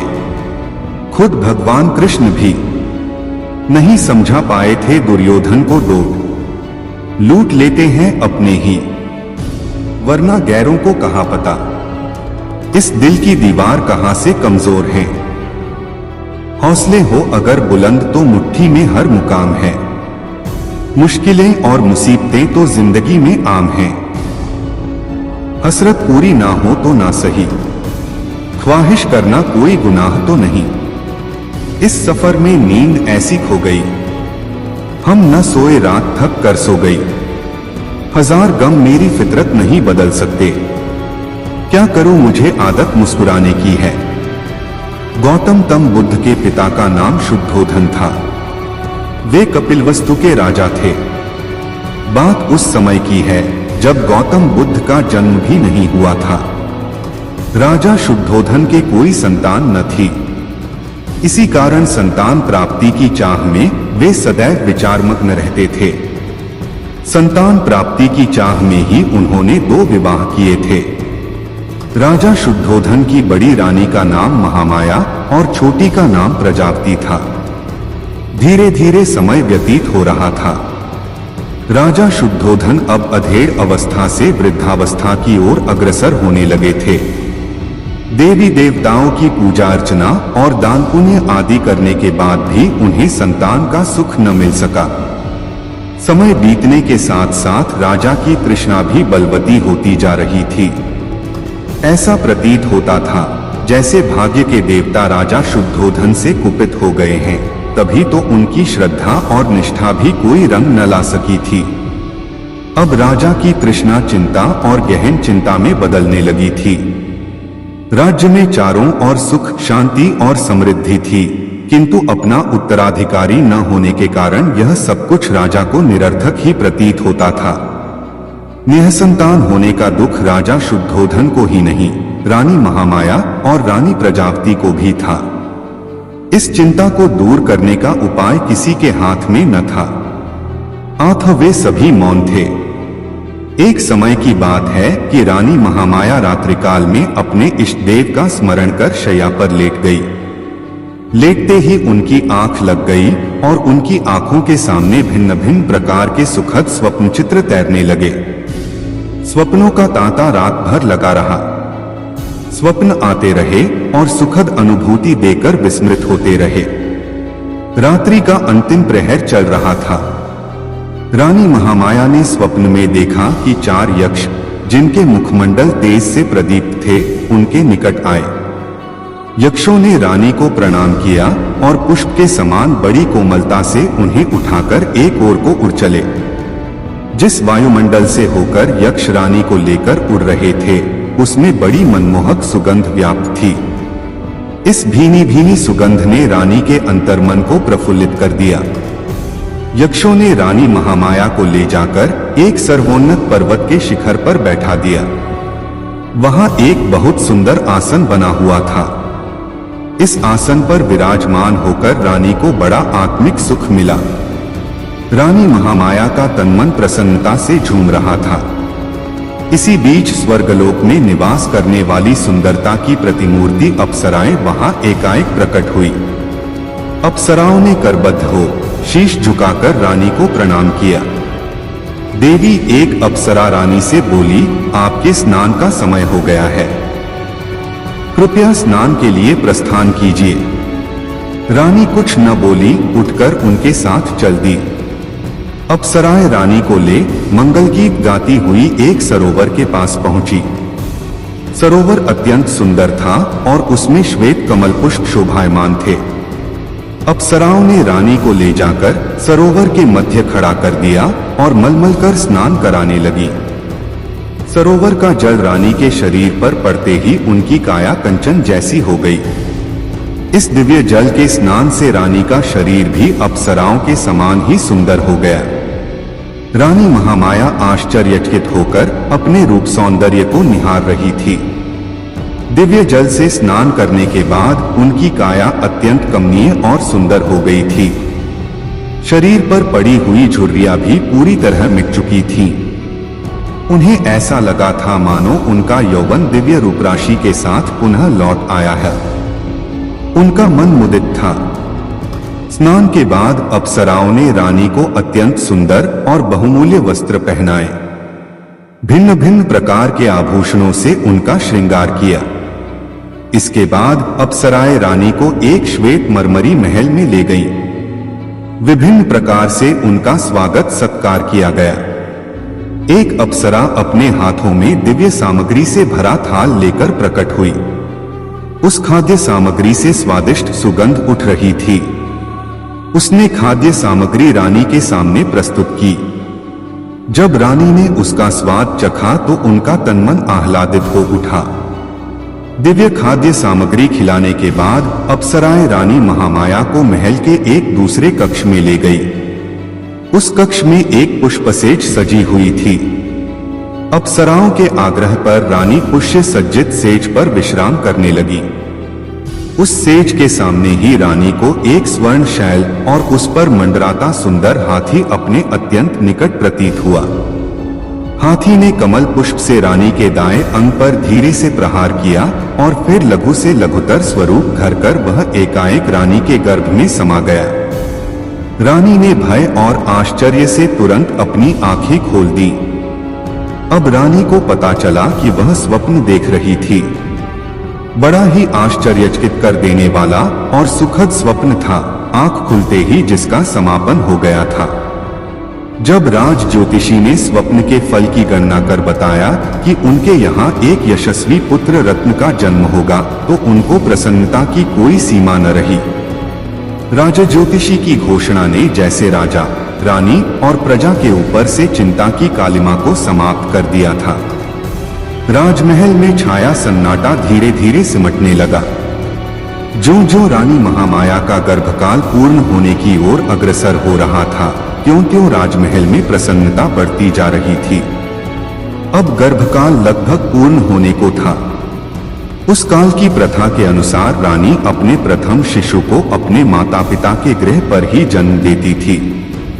इसे अत्यंत शुभ माना जाता था। ऐसा ही विचार कर रानी महामाया को उनके माता पिता के पास भेजने की व्यवस्था की गई ताकि वे प्रथम शिशु को वहीं पर जन्म दे सकें। राजा की आज्ञा से एक सुंदर रथ को फूलमालाओं और मोतियों से सुसज्जित किया गया।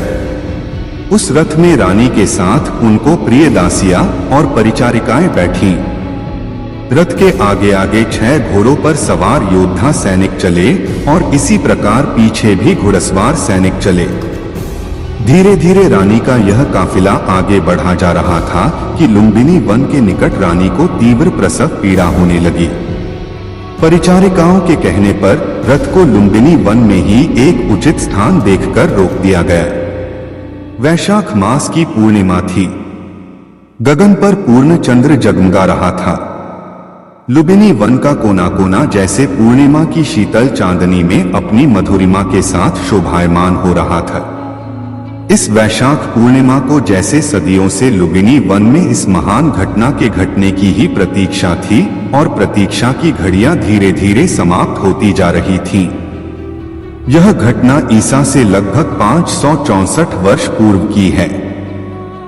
रानी महामाया प्रसव पीड़ा से आकुल लुम्बिनी वन में पुष्पों से आच्छादित वृक्ष के नीचे विश्राम कर रही थी। परिचारिकाएं उनकी तरह तरह से सेवा शुश्रूषा कर रही थीं। प्रकृति द्वारा निर्धारित शुभ घड़ी और शुभ पलों में रानी महामाया ने एक सुंदर स्वस्थ शिशु को जन्म दिया। शिशु के जन्म की शुभ सूचना अविलंब कपिलवस्तु भेज दी गई। कपिलवस्तु में राजा शुद्धोधन और रानी प्रजापति के हर्ष की सीमा न थी। पूरा राजमहल विभिन्न प्रकार के मोतियों, मणिकों और दीपमालाओं से सज्जित किया गया। राजा शुद्धोधन और रानी प्रजापति ने पुत्र प्राप्ति से प्रसन्न होकर निर्धनों और ब्राह्मणों को खुले हाथों से दान देना प्रारंभ कर दिया। राजा ने अपनी प्रिय पत्नी महामाया और नवजात शिशु को लुम्बिनी वन से कपिलवस्तु बुला लिया था। राजमहल में उनका बड़े हर्ष के साथ स्वागत किया गया। एक दिन असित ऋषि दरबार में पधारे। राजा शुद्धोधन ने ऋषि का यथायोग्य स्वागत सत्कार किया और नवजात शिशु को आशीर्वाद देने का आग्रह किया। राजन असित ऋषि बोले, आपके पुत्र का भविष्य बड़ा उज्जवल प्रतीत होता है। आपकी कृपा का फल है। ऋषिदेव, राजा शुद्धोधन सिर झुकाकर, धनी और निर्धन का अंतर। राजा शुद्धोधन राजकुमार के लिए वैभव विलास के जितने साधन जुटा रहे थे उतने ही वे उससे विमुख होते जा रहे थे। एक दिन सिद्धार्थ का बाल सखा बसंतक सिद्धार्थ से बोला, राजकुमार, आपके माता पिता आपसे कितना प्रेम और स्नेह करते हैं। उन्होंने आपके लिए संसार में लगभग सभी सुख उपलब्ध करा दिए हैं। बसंतक सिद्धार्थ बोले, संसार के सभी माता पिता अपनी संतान से प्रेम और स्नेह करते हैं। जिनके माता पिता की जितनी सामर्थ्य होती है वे अपनी संतान को सुख सुविधाएं उपलब्ध कराते हैं, किंतु यहाँ पर एक गंभीर प्रश्न उठता है। वह क्या? संसार में सभी लोग एक समान क्यों नहीं हैं? किसी के पास धन की मात्रा इतनी अधिक है कि वह इसे कहाँ खर्च करे नहीं समझ पाता, जबकि दूसरी ओर किसी के पास इतना भी धन नहीं है कि 2 रोटी जुटा सके। संसार में यह अन्याय क्यों? बसंतक, यह तो विधाता की लीला है। राजकुमार, यह कहकर बसंतक तो मौन हो गया, किंतु राजकुमार सिद्धार्थ गहरे सोच में पड़ गए। राजकुमार सिद्धार्थ संसार के सभी वैभव विलास के प्रति विरक्ति का भाव रखते थे। यह देखकर राजा शुद्धोधन चिंतित हो उठे। उन्हें असित ऋषि और राज ज्योतिषी की भविष्यवाणी याद आने लगी। राजा शुद्धोधन को लगा कि राजकुमार सिद्धार्थ में सम्राट की अपेक्षा संत के गुण अधिक हैं। कहीं वह राज्य का त्याग कर संन्यास ही न ग्रहण कर ले। यह सोचकर राजा चिंतित हो उठे। अब राजा ने ऐसा कोई उपाय करने का निश्चय किया जिससे सिद्धार्थ पूरी तरह सांसारिक हो सके। अतः इस विषय में उन्होंने रानी प्रजापति से भी गहन विचार विमर्श किया। कुछ समय पश्चात रानी प्रजापति बोली, महाराज, राजकुमार सिद्धार्थ को सामान्यतः वैभव विलास की कोई भी सामग्री अपनी ओर आकर्षित नहीं कर पाई। अब अंतिम अस्त्र के रूप में केवल एक ही उपाय है। कैसा अंतिम अस्त्र और कैसा उपाय महारानी? राजा शुद्धोधन उत्सुकता से बोले, अपनी बात पूरी तरह से स्पष्ट करो। देव, अब राजकुमार युवा हो चुके हैं। यदि हम उनका किसी सुंदर राजकुमारी से विवाह कर दें तो वह उसके सौंदर्य पाश में जकड़ा जा सकता है। कदाचित आपकी बात ठीक लगती है महारानी। यदि हम राजकुमार का विवाह कर दें तो वह निश्चय ही विवाह बंधन में जकड़ा जा सकेगा। तब शीघ्र ही राजकुमार के विवाह हेतु स्वयंवर का आयोजन कीजिए। महाराज, हाँ अवश्य, हम ऐसा ही करेंगे। कहते हुए राजा शुद्धोधन के मुखमंडल पर दृढ़ता के भाव छा गए। सिद्धार्थ और यशोधरा। कुछ समय पश्चात ही राजा शुद्धोधन ने अपने निश्चय को कार्यरूप में परिणत कर दिया। अपने राज्य के सभी निकटवर्ती राजाओं को उन्होंने अपनी राजकुमारियों के साथ राजकुमार सिद्धार्थ के स्वयंवर में आने के लिए आमंत्रित किया। राजकुमार सिद्धार्थ अत्यंत सुंदर, उदार और प्रतिभाशाली थे। प्रत्येक राजा अपनी पुत्री का विवाह उनके साथ करने के लिए उत्सुक था। स्वयंवर की तिथि और वार निश्चित कर दिए गए थे। निर्धारित समय पर विभिन्न राज्यों के राजा अपनी पुत्रियों के साथ स्वयंवर में आ विराजे। स्वयंवर मंडप में सभी अभ्यागतों के बैठने और विश्राम की समुचित व्यवस्था की गई थी। मंडप को रंग बिरंगे पुष्प मालाओं से सुसज्जित किया गया था। एक और एक ऊंचे मंच पर राजकुमार सिद्धार्थ बैठे हुए थे। उनके निकट ही रत्नों और मोती माणिक्यों से भरा एक थाल रखा गया था। राजा शुद्धोधन और राज्य के उच्चाधिकारी गण भी मंच पर एक और विराजमान थे। राजा की आज्ञा से स्वयंवर की कार्रवाई आरंभ हुई। विभिन्न राज्यों की राजकुमारियां क्रमशः राजकुमार सिद्धार्थ के आसन के निकट पहुंचती और उन्हें अभिवादन करती, किंतु राजकुमार किसी की ओर दृष्टि उठाकर नहीं देख रहे थे। राजकुमार सिद्धार्थ अपने निकट रखे थाल में से मुट्ठी भर मोती माणिक्य उठाते और चुपचाप आने वाली राजकुमारी को भेंट स्वरूप दे देते। राजकुमारी उदास मुख लिए लौट जाती। बहुत देर से यही क्रम चलता रहा, यहाँ तक कि थाल के सभी मोती माणिक्य इसी प्रकार राजकुमारियों में वितरित हो गए। अब केवल थाल ही शेष था। अंततः एक राजकुमारी सिद्धार्थ के पास आई। उसकी आंखें चंचल हिरणी के समान थीं। उसकी पायलों की रूंझुन ने एकाएक राजकुमार सिद्धार्थ को अपनी ओर आकर्षित किया। राजकुमार ने उसकी ओर देखा तो राजकुमारी का मुख लाज की लालिमा से लाल हो गया। इस राजकुमारी का नाम यशोधरा था। यशोधरा अभिवादन करके लौटने लगी तो राजकुमार सिद्धार्थ ने थाल में मोती निकालने के लिए हाथ डाला, किंतु थाल खाली देखकर वह सन्न रह गया। राजकुमार सिद्धार्थ यशोधरा के सौंदर्य को सप्रेम निहार रहे थे, किंतु जब उन्हें मोती माणिक्य से भरा थाल रिक्त मिला तो बहुत संकोच हुआ। वे अपने मंच से उठ खड़े हुए और बिना कुछ सोचे विचारे ही यशोधरा के सामने जा खड़े हुए। तभी सिद्धार्थ ने अपने गले में पड़े बहुमूल्य मुक्ताहार को उतारा और निसंकोच भाव से यशोधरा के गले में डाल दिया। तभी स्वयंवर स्थल पर मंगल वाद्य बजने लगे और महाराज शुद्धोधन एवं राजकुमार सिद्धार्थ की जय जयकार गूंजने लगी। राजा शुद्धोधन ने आसन से खड़े होकर उपस्थित सभी गण्यमान्य जनों का आभार व्यक्त किया और राजकुमार सिद्धार्थ का राजकुमारी यशोधरा से विवाह करने की घोषणा कर दी। राजकुमारी यशोधरा के पिता ने भी उपस्थित जनों का धन्यवाद करते हुए राजा शुद्धोधन की घोषणा का अनुमोदन किया। इस विवाह घोषणा को सुनकर उपस्थित जनों को बड़ा हर्ष हुआ, किंतु वहां पर कम से कम एक व्यक्ति ऐसा भी उपस्थित था जो इस घोषणा से विक्षुब्ध था। देवदत्त का विरोध। उसे अपने भविष्य की इस असहाय दशा की कल्पना से ही गहरा आघात लगा। सिद्धार्थ ने नगर भ्रमण करना निरस्त कर राजमहल लौट चलने की इच्छा प्रकट की। महल में आकर जब छंदक ने राजा शुद्धोधन और रानी प्रजापति से मार्ग की घटना बताई तो उन्हें बड़ी चिंता हुई। उन्होंने राजकुमार के मनोरंजन के लिए नृत्य और गायन का आयोजन कराया और यशोधरा को राजकुमार का मन बहलाने के उपाय करने को कहा। मृत्यु ही अटल सत्य। एक दिन पुनः राजकुमार सिद्धार्थ को नगर भ्रमण की इच्छा हुई। राजकुमार के आदेश पर छंदक ने रथ तैयार किया और सिद्धार्थ को लेकर नगर भ्रमण को चल पड़ा। बहुत सावधानी के बाद भी मार्ग में एक करुणाजनक दृश्य दिखाई पड़ ही गया। वह व्यक्ति रोग की अधिकता के कारण निर्बल हो गया था। वह कांपता कराहता एक ओर को चल रहा था। उसे कराहते देख सिद्धार्थ ने पूछा, इस व्यक्ति को क्या कष्ट है? यह कराह क्यों रहा है? राजकुमार, यह व्यक्ति कभी बहुत शक्तिशाली था, किंतु रोग ने इसे निर्बल बना दिया है और रोग के कष्टों के कारण ही यह कराह चिल्ला रहा है। ओह, क्या यह रोग हर किसी को हो जाता है? हाँ राजकुमार, रोग राजा, रंग, छोटा बड़ा और स्त्री पुरुष किसी में भेद नहीं करता। यह किसी को भी अपनी चपेट में ले लेता है।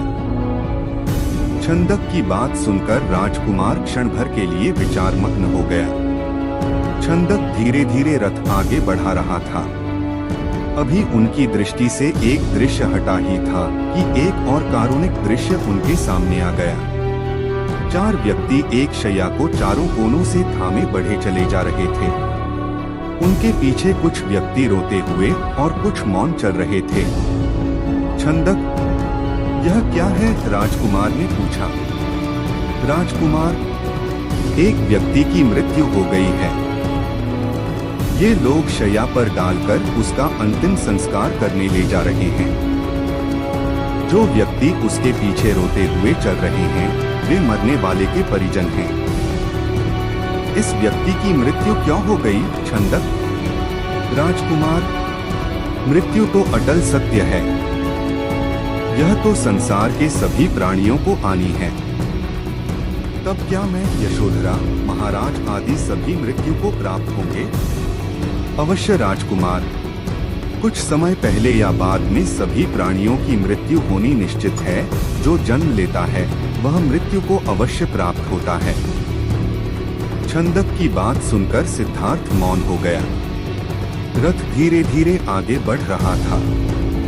राजकुमार सिद्धार्थ की आंखों के सामने दृश्य लगातार बदलते जा रहे थे। सिद्धार्थ अभी विचारमग्न ही था कि आगे से भगवा वस्त्र धारण किए एक व्यक्ति आता हुआ दिखाई दिया। तब और साधना से उस व्यक्ति का मुखमंडल दमक रहा था। उसके होठों पर स्थायी मुस्कान विराजमान थी। सिद्धार्थ ने उसे देखकर पूछा, छंदक, यह प्रसन्नचित्त और तेजस्वी पुरुष कौन है? राजकुमार, यह तपस्वी सन्यासी है। यह संसार के रागद्वेष से मुक्त है। संसार में कुछ भी होता रहे यह सदैव निर्लिप्त रहता है। इसी कारण यह सदैव प्रसन्न रहता है। अब राजकुमार सिद्धार्थ ने मन ही मन विचार किया कि इस संसार के भोग विलास में कुछ नहीं रखा। अब मैं भी इस संसार में निर्लिप्त होकर सन्यासी ही बनूंगा। यह विचार कर उसे कुछ संतुष्टि मिली। सच्चा पथ। किसी सी घने जंगल में गौतम बुद्ध का आश्रम था। आश्रम में उनके साथ 5 शिष्य भी रहते थे। बुद्ध प्रतिदिन अपने शिष्यों को ज्ञान की विभिन्न बातें बताया करते थे।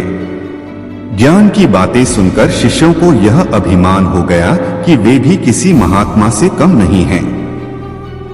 शिष्य जब भी गांव या शहर में जाते तो कई दुष्ट लोग उन पर तरह तरह के ताने कसा करते और कई तरह से रिझाया व सताया भी करते। एक दिन शिष्यों ने बुद्ध से कहा, भंते, हम लोग जब भी गांव या शहर में जाते हैं तो दुष्ट लोग हमें क्यों सताते हैं? यह सुनकर बुद्ध ने मंद मंद मुस्कुराते हुए कहा, मेरे प्रिय शिष्यों, जब पौधा जमीन से निकलता है तो वह नन्हा पौधा ही कहलाता है। यदि पौधा यह सोचे कि वह एक विशाल वृक्ष है तो ऐसा सोचना उसकी सरासर मूर्खता है। यह जवाब सुनकर शिष्य बोले, भंते हम समझे नहीं, आखिर आप कह क्या रहे हैं? बुद्ध बोले, तुम मेरे शिष्य हो, लेकिन तुम्हें इस बात का अभिमान हो गया है कि तुम किसी महात्मा से कम नहीं हो, लेकिन महात्मा बनने के लिए अभी तुम्हें सांसारिक ज्ञान की कई सीढ़ियों का सफर तय करना है। इन सीढ़ियों पर चढ़ते चढ़ते तुम्हें हितैषियों और अहित करने वाले दुष्टों के भेद का ज्ञान भी हो जाएगा।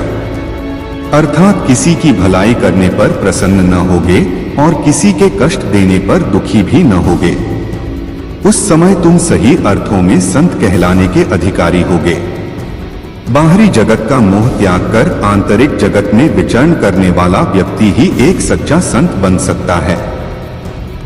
बाकी केसरिया वस्त्र धारण कर या सिर मुंडवाकर बाहरी जगत के प्रपंचों में फंसा व्यक्ति ढोंगी हो सकता है, संत नहीं। यह सुनकर शिष्यों ने अभिमान की धारणा त्याग दी और संत बनने के लिए बुद्ध के कहे अनुसार सत्पथ पर चलने लगे। लोभ का परिणाम। कभी कभी लोभ व्यक्ति को इतना अंधा बना देता है कि उसे अपने जीवन की भी परवाह नहीं रहती। ऐसी ही एक कथा सुनाते हुए भगवान बुद्ध ने अपने शिष्यों से कहा, एक बार देश में भीषण अकाल पड़ा। पशु पक्षी और मनुष्य भूखों मरने लगे। एक स्थान पर पक्षियों का एक दल रहता था। जब मरने की नौबत आ गई तो दल का राजा बोला, चलो उड़कर पहाड़ पर चलें, पहाड़ पर कुछ न कुछ खाने को मिल जाएगा। पक्षियों का दल पहाड़ की ओर उड़ चला। पहाड़ पर कुछ घास तो मिली पर अन्न नहीं मिला। पक्षियों के दल में एक लोभी भी था। एक रात उसने सोचा, पहाड़ के नीचे चलकर देखना चाहिए, शायद कहीं खाने को अनाज मिल जाए। वह पहाड़ के नीचे आ पहुंचा। सूर्योदय होने पर अन्न खोजने लगा। सहसा उसकी नजर शहर की ओर जाने वाली एक सड़क पर गई। वह यह देखकर प्रसन्न हो उठा कि वहां से कुछ बैलगाड़ियां आ रही हैं, जिन पर बोरियां लदी हुई हैं। पक्षी ने सोचा, अवश्य ये अनाजों को ही बोरियां होंगी। पेट भर खाऊंगा और इकट्ठा भी कर लूंगा। बैलगाड़ियों पर अनाजों की ही बोरियां लदी हुई थीं। पक्षी ने चोंच से बोरियों में छेद कर दिए। अनाज के बहुत से दाने सड़क पर गिर गए। पक्षी ने पेट भर दाने खाए और अपने दल में जा मिला। दल के पक्षियों ने पूछा, कहीं खाने के लिए अनाज दिखाई पड़ा? लोभी पक्षी ने कहा, अनाज तो दिखाई पड़ा था, लेकिन खाने को नहीं मिला। अनाज के पास कई शिकारी खड़े थे। दूसरे दिन भी उसने ऐसा ही किया। ऐसे में वह यह भूल गया कि सड़क पर दूसरी बैलगाड़ी भी आ सकती है। सहसा पीछे से दूसरी बैलगाड़ी आ गई और वह बैलों के पैरों से कुचलकर मर गया। पक्षियों का दल जब उसे खोजने निकला तो देखा पक्षी मरा पड़ा था। राजा को समझते देर नहीं लगी कि इसे अनाज के बारे में पता था, लेकिन यह अपने साथियों के साथ विश्वासघात करना चाहता था। लोभ के कारण इसकी मृत्यु हुई। अहंकार का त्याग। दिन एक राजा भगवान बुद्ध के पास आया। बुद्ध के आश्रम में बहुत भीड़ थी। राजा ने आग्रह किया कि वह एकांत में कुछ कहना चाहता है। बुद्ध बोले, मूडो नयन कठोर को नाही, सर्वत्र एकांत है। यही बोलो। राजा ने कहा कि मैं संन्यास लेना चाहता हूं। बुद्ध गंभीर हो गए। वे बोले कि तुम्हें संन्यास्त होने के लिए दीक्षा के पहले मेरी एक शर्त का पालन करना होगा। राजा ने आश्वस्त किया कि जब दीक्षा लेनी है और संन्यास्त होना है तो सब शर्तें मंजूर हैं। बुद्ध ने आदेश दिया कि अपने कपड़े उतारो, जूते उतारो, नग्न हो जाओ। अपनी राजधानी के राजमार्गों पर स्वयं को जूते मारते हुए चक्कर लगाकर आओ। राजा ने वही किया। वह नग्न होकर स्वयं को जूते मारता हुआ राजधानी की सड़कों पर दौड़ने लगा। उसके चले जाने पर शिष्यों ने बुद्ध से कहा कि जब हम दीक्षा लेने आए थे तब तो आपने ऐसी कठोर शर्त नहीं लगाई थी। आप तो स्वयं करुणावतार हैं, फिर राजा के साथ ऐसा कठोर व्यवहार क्यों? बुद्ध बोले, जब तुम लोग संन्यास लेने आए तो तुम्हारे अहंकार बहुत बड़े नहीं थे, सो तुमसे भिक्षाटन करवाकर ही काम बन गया।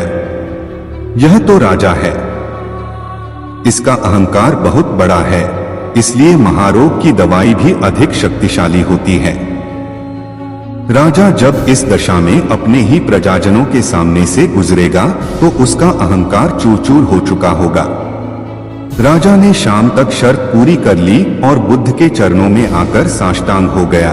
भंते, मुझे दीक्षा देकर अब तो संन्यास्त करें।